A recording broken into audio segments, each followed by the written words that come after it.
What's going on, guys? Welcome back to the channel. Today we're doing a post-draft update for the London Bulldogs. I am not going to go through every single position, but what I will do is I will recap the draft for you, who we picked, and some of the moves that have finally essentially been sent through around the draft time, and basically recap where the team is at and kind of discuss what our plans are moving forward. So without further ado, let's go ahead and go into the draft recap so you guys can just see the overall draft that we had, the 6 different picks that we ended up selecting.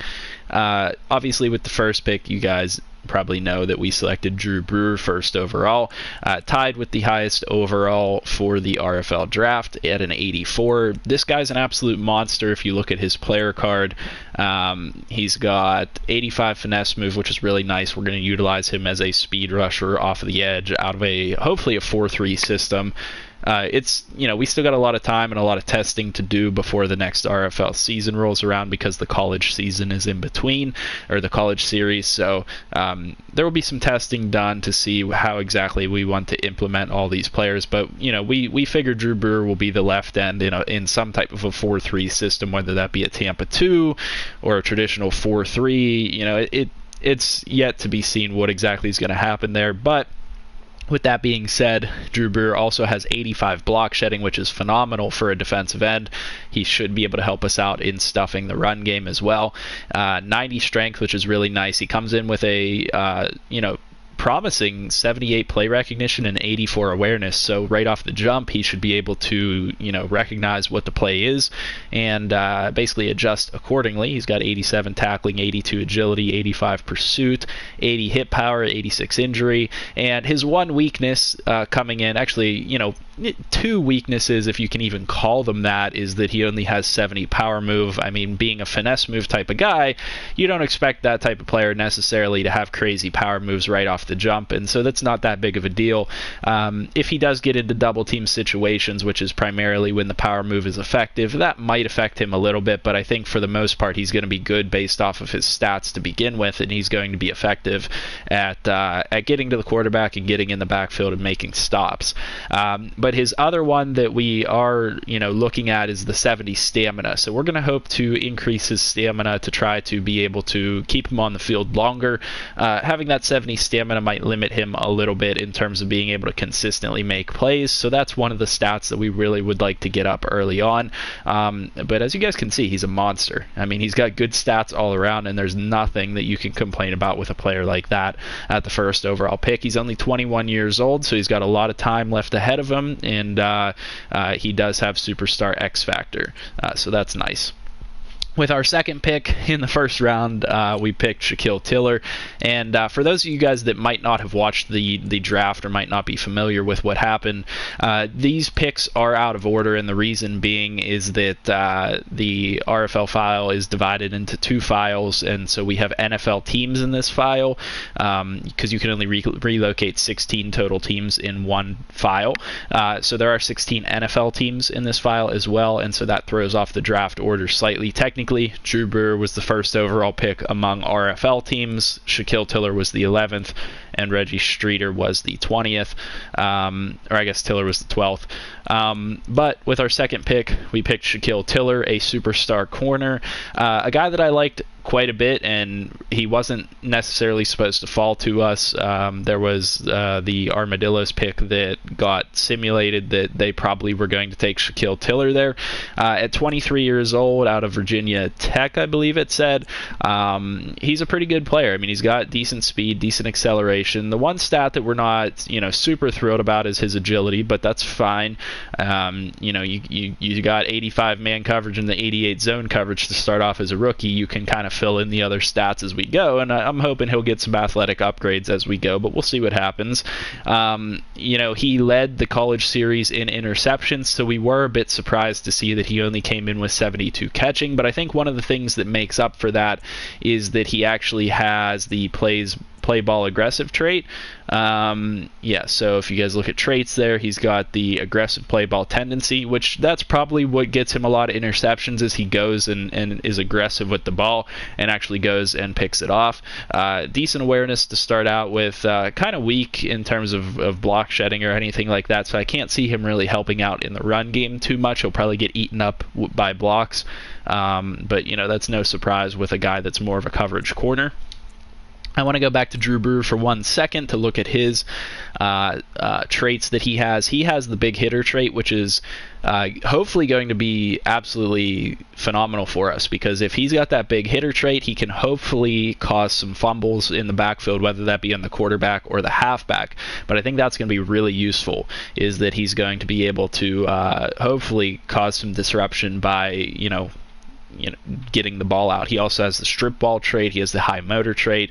A lot of good traits here for Drew Brewer, so I'm expecting to hopefully get a lot of turnovers generated off of his play. With the third pick, and actually before I go to Reggie Streeter, I want to say these two are both obviously starters, and I'll show you guys that when we look at the roster real quick. Reggie Streeter comes in at an 80 overall, which is really nice for a 20-year-old tight end. I'm hoping that he can turn into a really good player for us. We needed to get another good playmaking weapon for Timmy Merritt, and I think Reggie Streeter's an upgrade for us. We did end up, like I said, trading away Eric Myrick at wide receiver, but I don't think we lose out in doing that. I think that we get a better weapon for ourselves, and we have a young receiver by the name of Anthony Connell that's hopefully going to take over and do well for us. You know, based on the limited sample size we saw, he played pretty well for us. So if we look at Reggie Streeter's rating, he's obviously not the best run blocker, so we're going to be looking to try to improve that area, but he is a pretty good receiving tight end. 85 speed, 83 catching coming in, decent awareness, you know, pretty good short route running, medium route running, deep route running. You know, he should be able to work his way open, especially against linebackers with stats like that. Like I said, not the best run blocking abilities or anything like that, but we'll look to try to increase those as we go. You know, decent juke move for a tight end, which is nice to see. Hopefully we can get that up over his career and he can start to, you know, really make moves in the open field or something like that. That would be nice to see. But I would say an overall really good receiving threat for us, and we're going to try to utilize him in any way we can to get him on the field as a target for Timmy Merritt, being that we're hopefully going to, or potentially going to have the option to use custom playbooks this year. We will have the ability to potentially get him involved in multiple different ways, which is nice. Then in the third round, we went on to select Christian Nash, who was a good find at this stage of the draft. I mean, 72 overall in the third round for the RFL draft is pretty good. He comes in with 94 speed, so he's another change of pace back. I don't see him getting a ton of playing time. Like, he can put on moves. He's got 80 juke move, 78 spin move, 82 elusiveness. He's obviously not any type of power back, but I would say this is a decent running back. He's got 72 catching, which is worth noting, but I'll show you guys our running backs later and show you the fact that he probably isn't going to work into the offense all that much with what we have now. In the sixth round, we went on to select Denard Peppers, who's a 54 overall. The reason we selected him was he had one of the fastest combine grades, one of the fastest 40 times, I should say. We just needed depth at wide receiver. He may or may not make the team. He'll probably be a practice squad player. But with 93 speed, he's potentially usable. We'll see what happens with that. And then in the seventh round, we actually went on to pick a 65 overall corner, which was a pretty good selection for that late in the draft. And he's a little bit slower. 88 speed, 90 acceleration, and 89 agility. But, I mean, he's actually a half-decent player for that stage of the draft. And we did need depth at corner, so, you know, there's potential for him there. He might also end up being a practice squad player. I mean, he's 23 years old, so I can't see him ever being a phenomenal corner, but somebody that could certainly be a decent depth corner. One of the other things to note, you guys probably have no doubt by now seen the negative 1.74 mil in cap space up at the top. Like I said, we're really tight on cap this year, and we had to shift some things around and take some hits this year in order to improve our cap for future years. We're going to be tight on cap space, and we're probably not going to be able to sign many many free agents once the free agency stage rolls around, once we're on Madden 21 and they have the file set up and stuff like that. We're probably not going to be able to do too much. We're pretty much sitting where we're going to be going into the next season. Like I said, some of these guys might make the practice squad, and that could allow us to potentially go out and sign like 1 or 2 players that could fill in the gaps. But we'll see what happens with that. We're pretty much sitting where we have to be with the team. So a couple things that I wanted to note with the team. I obviously talked about the halfback situation. So we have Matt Wheaton, who played really well for us last year, and I'm looking to continue to play well for us. We brought in Vic Cage, who is hopefully going to be a good third down running back for us and maybe even earn that starting spot if he does really well. We'll see what happens with that. But with that being said, you know, those guys are the top 2 backs, and then we also have Brandon Smithson here, who has performed admirably in his limited playing time in previous years. Followed up by Christian Nash. And so this is why I say Christian Nash probably will not see a lot of playing time. We will look to try to get him involved at least in preseason just to see what he's all about. And if he's a playmaker and, you know, he's only 21 years old, it's worth considering giving him some playing time. We'll see what happens with that. In terms of our wide receivers, you guys will obviously see that we're kind of short on wide receivers. Like I said, Anthony Connell looks to make a big jump this year. I mean, he's got really good athleticism. He's 6'4", so he can go up and get the ball. And he's got pretty good traits on an overall basis here. I mean, he's got 91 jumping, which is great for a tall wide receiver like that. And none of his stats, you know, stick out to me as horrible. I mean, when you look at his catching stats, they're not the greatest in the world, but when you consider where he is compared to Eric Myrick, he's got better catching stats than Eric Myrick did, and Eric Myrick put on a ton of yards for us. The only difference is Eric Myrick had crazy route running ability, and Anthony Connell has really good short route running. So, you know, he's at the very least going to be an effective slot wide receiver with that 87 short route running. So I think we could play him there pretty easily and feel comfortable with it. So that is something worth noting. I do like Jason Cartwright actually quite a bit. Jason Cartwright's a decent wide receiver, and I think that he will work into the offense on occasion. Obviously, he's not got good route running, but he is actually a very fast wide receiver and has decent catching stats. I mean, his catching is only a 71, but his catch in traffic and his spec catch are pretty good, so I could see him working in and being decent for us. And then obviously we don't have a lot more at wide receiver, and that's why I said we're going to have to get creative with our receivers, because we have 4 tight ends, actually 3 tight ends that could very effectively probably run out of a wide receiver set. So we're going to be looking to see who we can get involved here in the offense, and I'd like to honestly get all 3 of these guys involved. Ben Hartman is a fantastic wide receiver, really good catch in traffic and things like that.